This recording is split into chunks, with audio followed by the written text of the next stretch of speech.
It's 9 o'clock at night. You walk into the kitchen for something, and you stand there. You know you came in for a reason. You just can't remember what it was.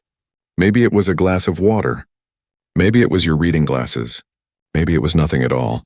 And that's almost worse because now you're standing in your own kitchen wondering if this is just how it's going to be from here on out. If that moment sounds familiar, I want you to know something right away. You are not broken. You are not losing it. And this is not some inevitable slide you just have to accept. What most people don't realize is that the hours between dinner and sleep, the quiet, ordinary evening hours most of us barely think about, may be doing more to shape memory than almost anything else in the day. And in the next few minutes, I'm going to walk you through 7 simple evening habits that researchers and memory experts have pointed to again and again.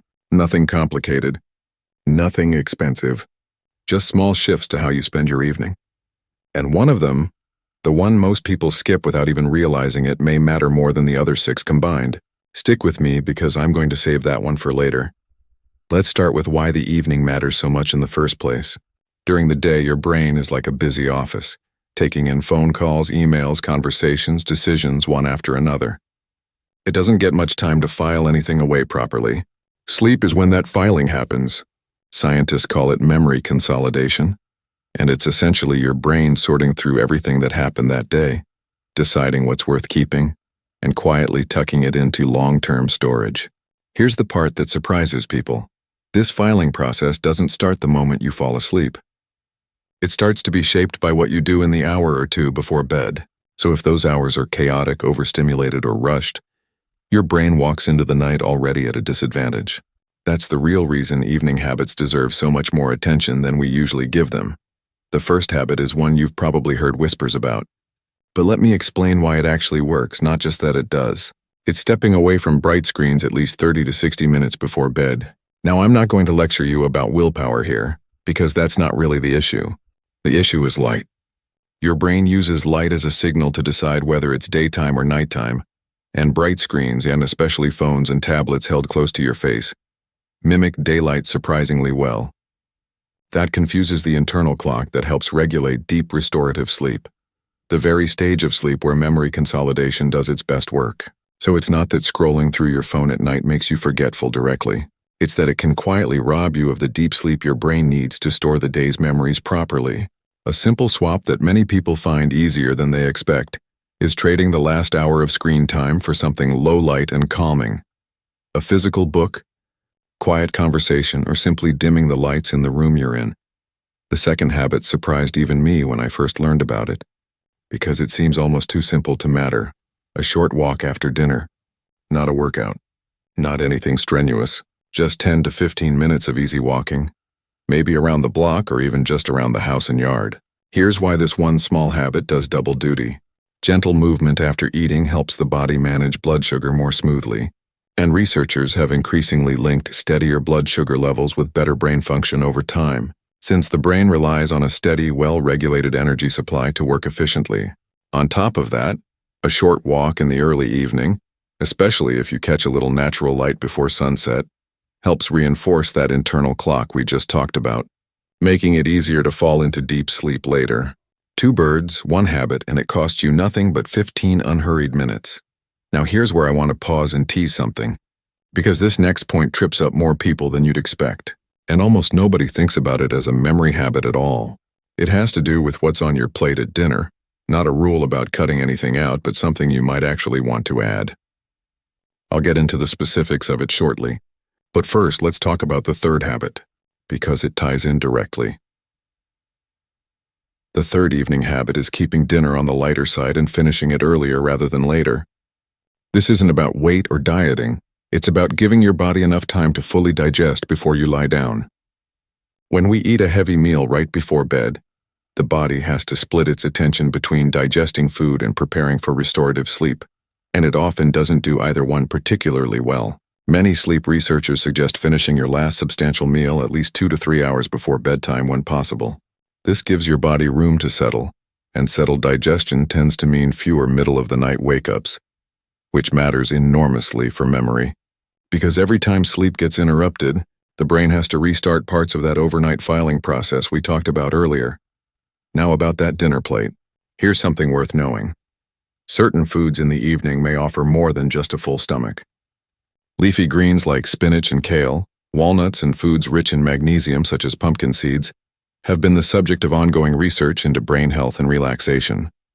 Magnesium in particular plays a role in calming the nervous system, and some researchers believe adequate magnesium intake may support both better sleep quality and steadier brain function over the years. I want to be careful here and say this plainly. No single food is a magic fix, and nothing here is a treatment or a guarantee. But choosing an evening meal that leans toward these kinds of whole, simple foods, rather than something heavy and processed late at night, is a small, low-effort shift that lines up with what a lot of current research points toward. We've covered 3 habits so far: dimming the screens, taking that after-dinner stroll, and keeping dinner lighter and earlier with a few brain-friendly foods worked in. But we're only getting started, because the next habit is one that memory specialists talk about surprisingly often, and it has almost nothing to do with your body and everything to do with what you do with your mind in the last hour before sleep. I'll walk you through exactly what that looks like, and why it might be more powerful than anything we've discussed so far, right after this. So let's pick back up with habit number 4, and I think this one might genuinely surprise you. It's the practice of mentally reviewing your day for just a few minutes before bed. Not journaling with a pen and paper necessarily, though that works too if you enjoy it. I simply mean sitting quietly and walking back through what happened. Who you talked to, what you ate, what made you smile, what frustrated you. It sounds almost too simple to matter, but here's the reasoning behind it. Remember how we talked about the brain filing away memories overnight? Well, it turns out that briefly revisiting the day's events before sleep appears to give the brain a kind of head start, almost like organizing papers into folders before handing them off to be filed.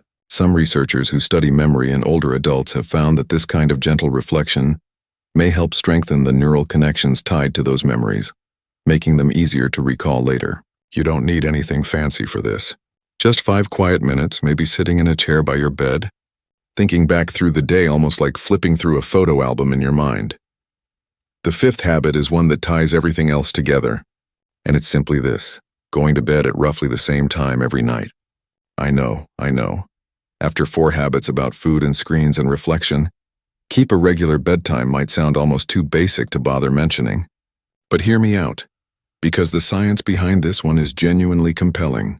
Your body operates on what's called a circadian rhythm, an internal 24-hour clock that governs everything from hormone release to body temperature to, yes, memory consolidation. When your bedtime bounces around, early one night, late the next, inconsistent on weekends, that internal clock gets confused, almost like constantly resetting a machine before it finishes its job. Sleep researchers have consistently found that a consistent sleep schedule tends to produce deeper, more restorative sleep stages compared to an irregular one, even if the total number of hours is the same. And it's specifically those deep stages where memory consolidation is believed to happen most efficiently. So here's a practical way to think about it. It's not just about how many hours you sleep. It's about training your body to expect sleep at a predictable time, so it can do its overnight work more efficiently. Now, I promised you earlier that one habit on this list might matter more than the rest combined, and I haven't forgotten. But before I get there, let me introduce the 6th habit, because it sets up perfectly for what's coming. Habit number 6 is creating a calming wind-down ritual, something you do the same way, in the same order, every single night. This could be as simple as washing your face, putting on comfortable clothes, dimming the lights, and maybe listening to some quiet music or reading a few pages of a book. The specific activities matter far less than the consistency of doing them in the same sequence. Here's why this works on a psychological level. Your brain loves patterns. When you repeat the same sequence of calming actions every night, your brain starts to associate that sequence with the transition into sleep, almost like a cue that says it's time to shift gears now. Over time, this can genuinely make it easier to fall asleep faster and fall into deeper sleep stages sooner, both of which support that overnight memory filing process we've been circling back to throughout this video. Many people underestimate this one because it doesn't feel like it's doing much, but think of it less as a task and more as training your nervous system to expect rest, night after night, the same reliable way. All right, here it is. The habit I've been building toward this whole time. the one that memory researchers keep coming back to, and the one that surprises people most because it isn't about sleep hygiene at all. It's about connection. Specifically, it's the habit of having a brief, meaningful conversation with someone in the evening, a phone call with a family member, chatting with a spouse about your day, even a video call with a grandchild. Here's why this matters so much for memory specifically, and not just general well-being. Conversation is remarkably demanding work for the brain. When you talk with someone, you're recalling words, following their train of thought, responding appropriately, reading tone and expression. All of that is active mental exercise, and it's happening in real time, in a way that passive activities like watching television simply don't replicate. Researchers who study cognitive aging have repeatedly pointed to social engagement as one of the more consistently associated factors with maintaining sharper memory and thinking skills over the years. And there's something else, something a little less scientific but just as real. An evening filled with connection tends to end on an emotional note of warmth rather than isolation, and that emotional tone can carry into sleep itself, potentially supporting more restful, less anxious sleep. So why do I consider this the most powerful of the 7? Because it's the one habit that touches nearly everything else we've discussed. A warm conversation before bed can replace scrolling on your phone. It naturally slows you down after a busy day. It gives your mind something meaningful to reflect on, and it reinforces the emotional stability that makes consistent, restful sleep so much easier to achieve. In a very real sense, this habit isn't separate from the other 6. It strengthens all of them. Now, I know what some of you might be thinking. What if you live alone? What if there's no one to call some evenings? I want to address that honestly, because it's a real concern for a lot of people watching this. The good news is that connection doesn't have to mean a lengthy phone call every single night. Even a short text exchange, a quick voice message, or simply writing a letter to someone you care about. The physical act of thinking about another person and putting words to those thoughts appears to offer some of the same cognitive engagement.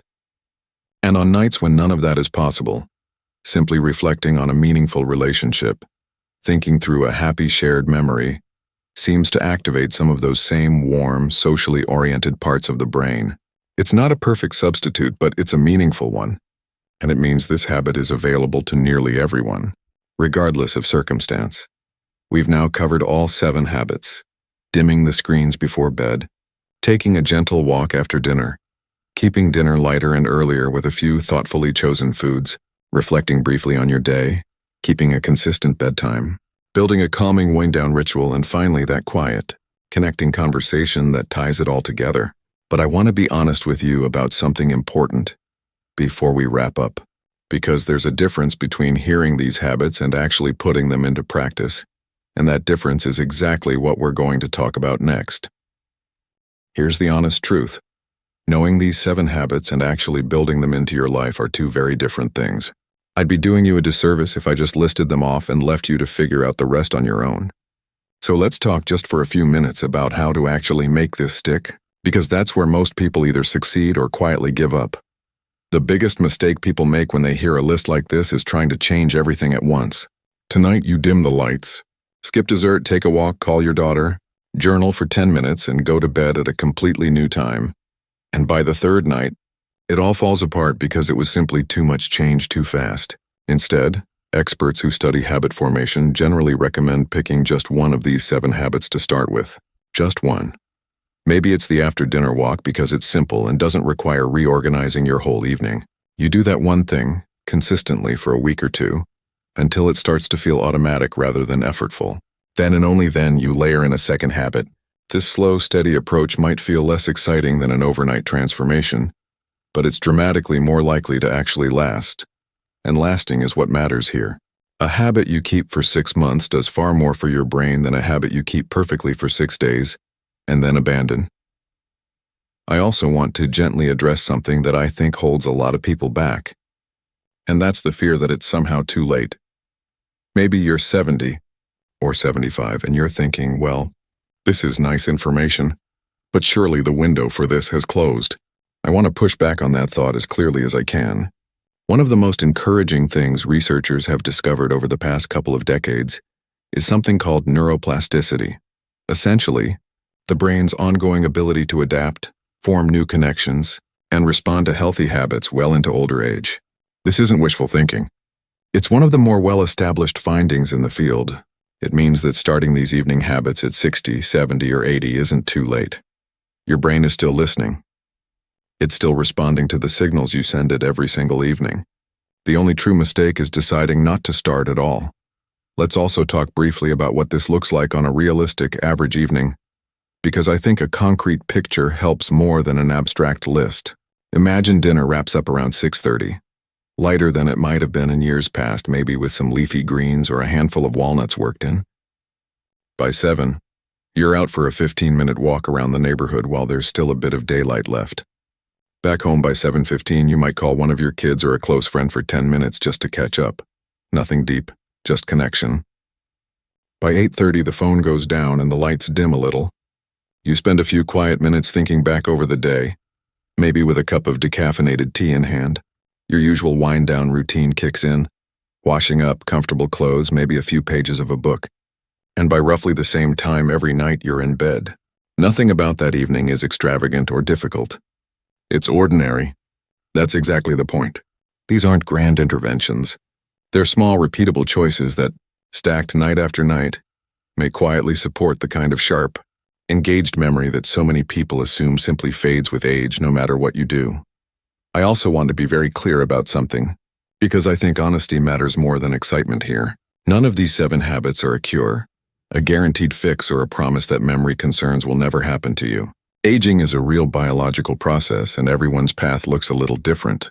What the research does suggest, consistently and across many studies, is that lifestyle habits like the ones we've discussed, quality sleep, movement, thoughtful nutrition, mental engagement, and social connection, are associated with better outcomes for brain health as we age.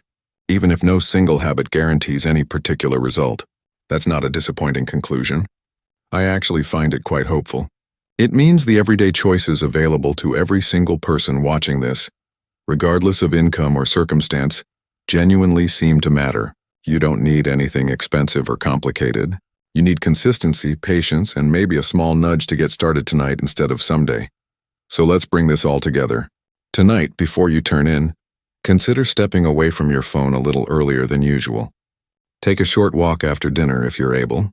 Keep that last meal a little lighter, maybe with a few brain-friendly ingredients worked in. Spend a few quiet minutes reflecting on your day. Try to keep your bedtime steady rather than letting it drift. Build a small, calming ritual you repeat every night, and whenever you can, reach out to someone you care about, even briefly, before you close your eyes. 7 simple habits, none of them requiring money, equipment, or drastic life changes. Just small, intentional choices repeated night after night. If there's one thing I hope you take away from this video, it's that your evenings are quietly powerful. They're not just the wind down before tomorrow. They're an active part of how your brain takes care of itself. Night after night, year after year, you have far more influence over that process than most people ever realize. I'd genuinely love to hear from you. Which of these 7 habits do you already do? And which one are you thinking about trying tonight? Leave a comment and let me know. I read through them, and I think seeing what's working for others in this community helps everyone watching. If this video gave you something useful, please consider sharing it with a friend, a spouse, or a family member who might benefit from hearing this too. Sometimes the people we care about most need a gentle reminder like this one. And if you'd like more videos like this one, practical, honest, science-informed guidance for staying sharp, active, and independent as the years go on, go ahead and subscribe so you don't miss what's coming next. Take care of your evenings, and your evenings will take care of you. I'll see you in the next one.